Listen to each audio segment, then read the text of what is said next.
그런 다음에 그가 나를 데리고 성전으로 들어가서 벽을 재니 그 벽 두께가 양쪽이 각각 6자였다. 그 문의 통로는 너비가 10자이고 그 문의 통로 옆에 벽 너비는 양쪽이 각각 5자였다. 그가 성소를 재니 길이가 40자요 너비가 20자였다. 또 그가 지성소로 들어가서 문 통로의 벽을 재니 그 두께가 2자였다. 그 문의 통로는 너비가 6자이고 그 벽의 너비는 양쪽이 각각 7자였다. 그가 지성소의 내부를 재니 길이가 20자이고 너비도 20자였다. 그가 나에게 이곳이 지성소다 하고 일러주었다.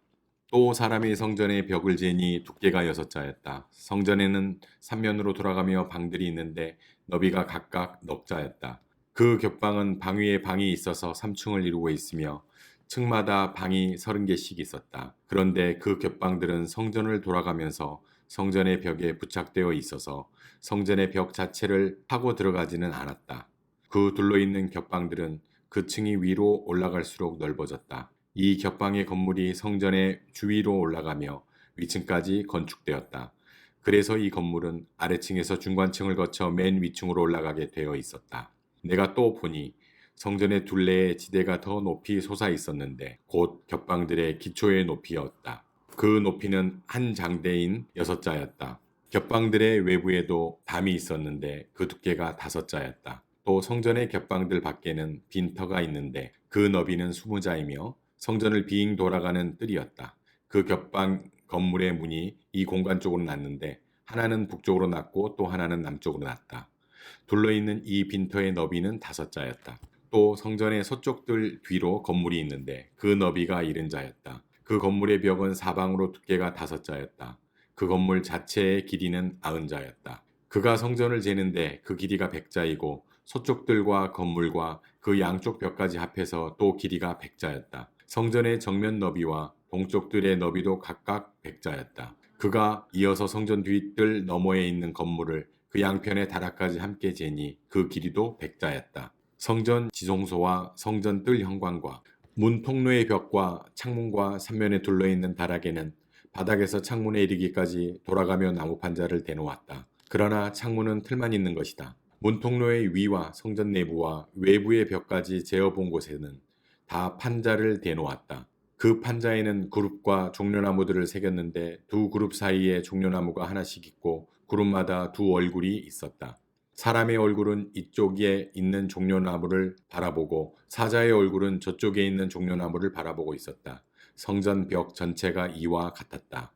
성전 바닥에서 문의 통로의 윗부분에 이르기까지 모든 벽에 그룹과 종려나무들을 새겨두었다. 성전 본당의 문 통로는 네모가 나 있었다. 그리고 지성소 앞에도 이와 비슷한 모습을 한 것이 있었다.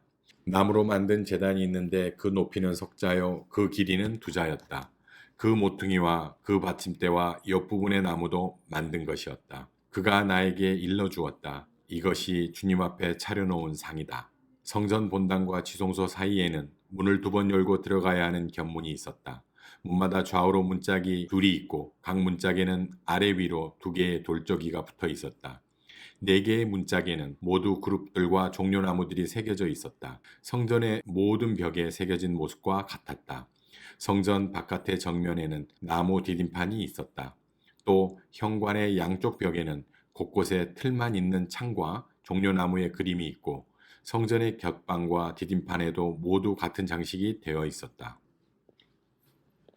그 사람이 나를 데리고 북쪽으로 길이 난 바깥들로 나가서 두 방으로 나를 데리고 들어갔는데 방 하나는 성전뜰을 마주하고 있고 또 하나는 북쪽 건물을 마주하고 있었다. 북쪽을 마주한 그 방을 재니 길이가 100자이고 너비가 50자였다.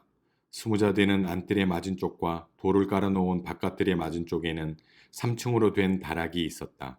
또 그 방들 앞에는 내부와 연결된 통로가 있었는데 그 너비가 10자요 그 길이가 100자였다. 그 문들은 북쪽으로 나 있었다. 3층의 방들은 가장 좁았는데 1층과 2층에 비하여 3층에는 다락들이 자리를 더 차지하였기 때문이다.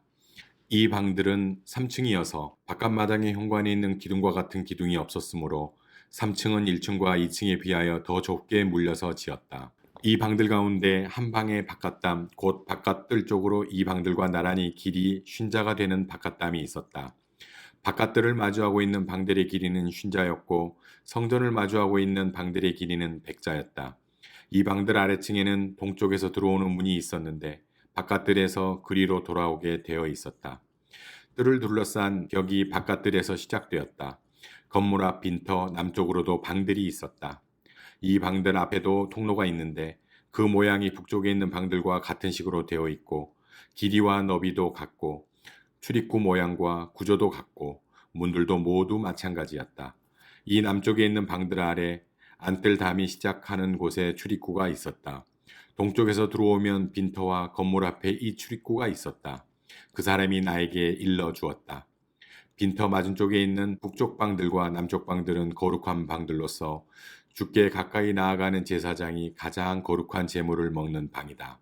그 방들은 거룩하기 때문에 제사장은 가장 거룩한 제물과 제물로 바친 모든 음식과 속죄 제물과 속건제의 제물을 모두 그 방에 두어야 한다. 제사장이 그 거룩한 곳으로 들어가면 그 거룩한 곳에서 직접 바깥들로 나가서는 안 된다. 그들이 주님을 섬길 때에 입은 옷이 거룩하기 때문에 그곳에서 자기의 예복을 벗어놓고 다른 옷을 입은 다음에 백성이 모여 있는 바깥들로 나가야 한다. 그 사람이 성전의 내부 측량을 마친 다음에 나를 데리고 바깥 동쪽 문으로 나와서 서면의 담을 측량하였다. 그가 장대로 동쪽 담을 재니 그 장대로 재어서 500자였다. 북쪽 담을 재니 그 장대로 500자였다. 남쪽 담을 재니 그 장대로 500자였다. 그가 서쪽으로 와서 서쪽 담을 재니 그 장대로 500자였다. 그가 이렇게 성전의 사방을 재니 사방으로 담이 있어서 길이가 각각 500자였다. 그 담은 거룩한 곳과 속된 곳을 갈라 놓았다. 그 뒤에 그가 나를 데리고 동쪽으로 남문으로 갔다. 그런데 놀랍게도 이스라엘 하나님의 영광이 동쪽에서부터 오는데 그의 음성은 많은 물이 흐르는 소리와도 같고 땅은 그의 영광의 광채로 환해졌다. 그 모습이 내가 본 환상, 곧 주님께서 예루살렘 도성을 멸하러 오셨을 때의 본 모습과 같았으며 또 내가 그발강 가에서 본 모습과도 같았다. 그래서 내가 얼굴을 땅에 대고 엎드렸다. 그러자 주님께서 영광에 쌓여서 동쪽으로 난 문을 지나 성전 안으로 들어가셨다. 그때 주님의 영이 나를 들어올려 안뜰로 데리고 갔는데 주님의 영광이 성전을 가득 채웠다. 그 사람이 내 곁에 서 있는데 나는 성전에서 들려오는 소리를 들었다. 나는 말하는 소리를 들었다. 사람아, 이곳은 내 보좌가 있는 곳, 내가 발을 딛는 곳, 내가 여기 이스라엘 자손과 더불어 영원히 살 곳이다. 그래서 이스라엘 자손이 내 거룩한 이름을 다시는 더럽히지 못할 것이다. 백성이나 왕들이 음란을 피우거나 죽은 왕들의 시체를 근처에 묻어서 내 거룩한 이름을 더럽히는 일이 다시는 없을 것이다. 그들이 왕궁의 문지방을 내 성전의 문지방과 나란히 만들고 그들의 문설주를 내 성전의 문설주와 나란히 세워놓아 나와 왕들 사이에는 벽 하나밖에 없도록 만들었다. 그들이 저지른 역겨운 일들로 내 거룩한 이름을 더럽혀 놓았기 때문에 내가 내 분노로 그들을 멸망시켰다. 그러나 이제 그들은 음란한 행실을 멀리하고 시체를 내 앞에서 치워버려야 할 것이다. 그러면 내가 그들과 영원히 살겠다. 너 사람아, 너는 이스라엘 족속에게 이 성전을 설명해 주어서 그들이 자기들의 온갖 죄악을 부끄럽게 여기게 하고 성전의 모양을 측량해 보게 하여라. 그들이 저지른 모든 일을 스스로 부끄러워하거든 너는 이 성전의 설계를 그들에게 가르쳐 주어라. 성전의 배치도, 성전의 출입구, 이 성전의 건축 양식 등 모든 규례와 법도와 모든 율례를 그들에게 알려주고 그들이 보는 앞에서 글로 써주어서 그들이 이 성전의 건축 설계의 법도와 규례를 지키고 행하게 하여라. 성전의 법은 이러하다. 성전이 자리 잡고 있는 산꼭대기 성전터 주변은 가장 거룩한 곳이어야 한다. 이것이 성전의 법이다. 자로 잰 제단의 크기는 다음과 같다. 한 자는 팔꿈치에서부터 손가락 끝에다 손바닥 너비만큼 더한 것이다. 제단 밑받침의 높이는 한 자이고 그 사방 가장자리의 너비도 한 자이다. 그 가에는 빙 돌아가며 높이가 한 뼘 되는 턱이 있는데 이것이 제단의 밑받침이다. 이 땅바닥에 있는 밑받침의 표면에서 아래층의 높이는 두 자요. 너비는 한 자이다. 이 아래층의 표면에서 2층의 높이는 넉 자요. 너비는 한 자이다. 그 제단 화덕의 높이는 넉 자요. 화덕의 네 모서리에는 뿔이 4개 솟아 있다. 그 제단 화덕의 길이가 12자여 너비도 12자여서 사면으로 네모가 반듯하다. 그 화덕의 받침인 아래층의 길이와 너비는 연럭자로서 사면으로 네모가 반듯하다. 그 받침을 빙 두른 턱의 너비는 반자이고 그 가장자리의 너비는 한 자이다. 제단의 계단들은 동쪽으로 나 있다. 그가 나에게 또 말씀하셨다. 사람아, 나 주 하나님이 말한다. 번제물을 바치고 피를 뿌릴 제단을 만들 때 지킬 번제단의 규례는 이러하다. 나 주 하나님의 말이다. 너는 사독의 자손 가운데서 나를 섬기려고 나에게 가까이 나오는 레위 지파의 제사장들에게 어린 숫송아지 한 마리를 주어서 속죄 제물로 삼게 하여라. 그리고 너는 그 피를 가져다가 제단의 네 뿔과 아래층의 네 귀퉁이와 사방의 가장자리에 발라서 속죄하여 제단을 정결하게 하고 또 속죄 제물로 바친 숫송아지를 가지고 와서 성소 바깥 성전에 지정된 곳에서 그것을 태워라. 이튿날에는 내가 흠없는 순염소 한 마리를 속죄 제물로 바쳐서 숫송아지의 제물로 제단을 정결하게 한 것처럼 그 제단을 정결하게 하여라. 내가 정결하게 하기를 마친 다음에는 흠없는 숫송아지 한 마리와 양떼 가운데서 흠없는 수양 한 마리를 바쳐라. 내가 그것을 주 앞에 바칠 때에는 제사장들이 그 짐승들 위에 소금을 뿌려서 나 주에게 번제물로 바치게 하여라. 너는 이래 동안 매일 염소 한 마리를 속죄제물로 마련하여 놓고 어린 숫송아지 한 마리와 양떼 가운데서 순양 한 마리를 흠없는 것으로 마련하여 놓고 이래 동안 제단의 부정을 벗기는 속죄제를 드려서 제단을 정결하게 하며 봉헌하도록 하여라. 이 모든 날이 다 찬 뒤에는 여드렛 날 이후부터는 제사장들이 그 제단 위에 너희의 번제와 감사제를 드리게 하여라. 그러면 내가 너희를 기쁘게 받아들이겠다. 나 주 하나님의 말이다. 또 그가 나를 동쪽으로 난 성소의 바깥문으로 다시 데리고 가셨는데 그 문은 잠겨 있었다. 주님께서 나에게 말씀하셨다. 이 문은 잠가 두어야 한다. 이 문은 열 수 없다. 아무도 이 문으로 들어가서는 안 된다. 주 이스라엘의 하나님이 이 문으로 들어오셨으므로 이 문은 잠가 두어야 한다.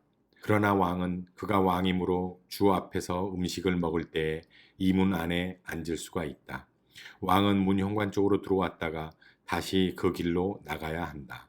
또 그가 나를 데리고 북쪽문으로 들어가서 성전 앞에 이르렀는데 거기에서 내가 보니 주님의 영광이 주님의 성전에 가득 차 있었다. 그래서 내가 얼굴을 땅에 대고 엎드렸다. 주님께서 나에게 말씀하셨다. 사람아, 내가 너에게 일러주는 주의 성전에 대해 모든 규례와 그 모든 율례를 너를 명심하고 내 눈으로 확인하고 귀담아 들어라. 그리고 성전으로 들어가는 어귀와 성소의 모든 출구를 잘 기억해 두어라. 너는 저 반역하는 자들 곧 이스라엘 족속에게 전하여라. 나 주 하나님이 말한다. 이스라엘 족속아, 너희는 역겨운 일을 해도 너무 많이 했다. 너희가 내 음식과 기름과 피를 제물로 바치며 마음에 할례를 받지 않고 육체에도 할례를 받지 않는 이방 사람들을 내 성소 안에 데리고 들어옴으로써 내 성전을 이렇게 더럽혀 놓았다. 너희가 저지른 온갖 역겨운 일들 때문에 너희는 나와 세운 언약을 어겼다. 또 너희가 나의 거룩한 물건들을 맡은 직분을 수행하지 않고 그 일을 이방 사람들에게 맡겨서 그들이 내 성소에서 너희 대신에 나를 섬기는 일을 하게 하였다. 그러므로 나 주 하나님이 말한다. 마음에 할례를 받지 않고 육체에도 할례를 받지 않는 이방 사람은 어느 누구도 내 성소에 들어올 수 없다. 이스라엘 자손과 함께 사는 이방 사람도 들어올 수 없다. 특별히 이스라엘 족속이 나를 버리고 떠나서 우상들을 따라 잘못된 길로 갔을 때에 레위 제사장들도 내게서 멀리 떠나갔기 때문에 레위 제사장들은 자신들이 지은 죄의 벌을 받아야 할 것이다. 그들은 이제 제사장이 아니라 내 성소의 성전 문지기가 되고 성전에서 시중드는 일을 하게 될 것이다.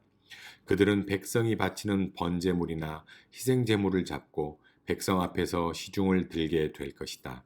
나 주 하나님의 말이다. 그들이 전에 우상을 섬기는 백성들 앞에서 시중을 들면서 이스라엘 족속이 죄를 범하게 하였으므로 이제 내가 손을 들어 그들을 쳐서 그들이 지은 죄의 벌을 받게 하겠다. 그들은 이제 내 앞에 가까이 나오지 못하고 제사장의 직무를 맡지 못한다. 그들은 가장 거룩한 것뿐만 아니라 다른 모든 거룩한 물건에도 가까이 가지 못한다. 이처럼 그들은 자기들이 저지른 수치스러운 일과 자기들이 저지른 그 역겨운 일 때문에 벌을 받아야 한다. 그래도 나는 그들에게 성전 안에서 해야 할 모든 일들, 곧 성전에서 시중드는 일들을 맡아보게 할 것이다. 그러나 이스라엘 자손이 나에게서 떠나 잘못된 길로 갔을 때에도 레이지파 가운데서 사독의 자손 제사장들은 내 성소에서 맡은 직분을 지켰으므로 그들은 내게 가까이 나와서 나를 섬길 수 있고 내 앞에 서서 내게 기름과 피를 바칠 수 있다. 나주 하나님의 말이다. 그들이 내 성소에 들어올 수가 있으며 그들이 내 상에 가까이 와서 나를 섬길 수가 있으며 또 내가 맡긴 직책을 수행할 수 있다. 그러나 제사장들이 안뜰문으로 들어올 때에나 안뜰문 안에서나 성전 안에서 직무를 수행할 때에는 양털로 만든 옷을 입어서는 안 되고 반드시 모시 옷을 입어야 한다. 머리에도 모시로 만든 관을 써야 하고 모시 바지를 입어야 한다. 허리에도 땀이 나게 하는 것으로 허리띠를 동여매서는 안 된다. 그들이 바깥들에 있는 백성에게로 나갈 때에는 내 앞에서 직무를 수행할 때에 입은 옷을 벗어서 거룩한 방에 두고 다른 옷을 갈아입어야 한다. 백성이 제사장의 거룩한 예복에 다 해를 입는 일이 있어서는 안 된다.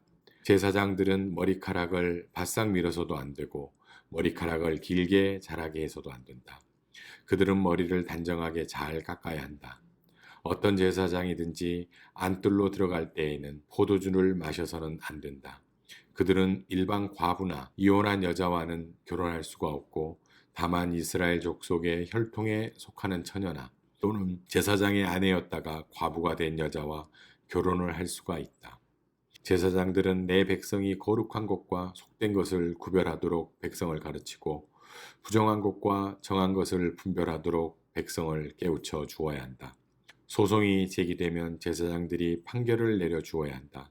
그들은 내가 정하여 준 법대로 재판하여야 하며 또 내 모든 성회를 지킬 때마다 내 모든 법도와 율례를 지켜야 하고 내 안식일은 거룩하게 지켜야 한다. 제사장들은 죽은 사람에게 접근하여 제 몸을 더럽혀서는 안 된다. 오직 아버지나 어머니, 아들이나 딸, 형제나 시집가지 않은 노이가 죽었을 경우에는 제사장들도 제 몸을 더럽힐 수 있다. 그때에는 제사장이 제 몸을 정하게 한 다음에도 이레를 지내야 한다. 그런 다음에 성소에서 직무를 수행하려고 안뜰에 들어갈 때에는 자신의 몫으로 속죄제를 드려야 한다. 나주 하나님의 말이다. 제사장들에게도 유산이 있다. 내가 바로 그들의 유산이다. 이스라엘에서는 그들에게 아무 산업도 주지 말아라. 내가 바로 그들의 산업이다. 그들은 곡식제사와 속죄제와 속건제로 바친 제물을 먹을 것이며 이스라엘에서 구별하여 바친 모든 예물이 제사장들의 차지가 될 것이다. 온갖 종류의 첫 열매 가운데서 가장 좋은 것과 너희가 들어바친 온갖 제물은 다 제사장들의 몫으로 돌리고 또 너희는 첫 밀가루를 제사장에게 주어서 제사장으로 말미암아 너희 집안에 복을 내리게 하여라. 제사장들은 새나 짐승들 가운데서 저절로 죽었거나 찢겨서 죽은 것을 먹어서는 안 된다.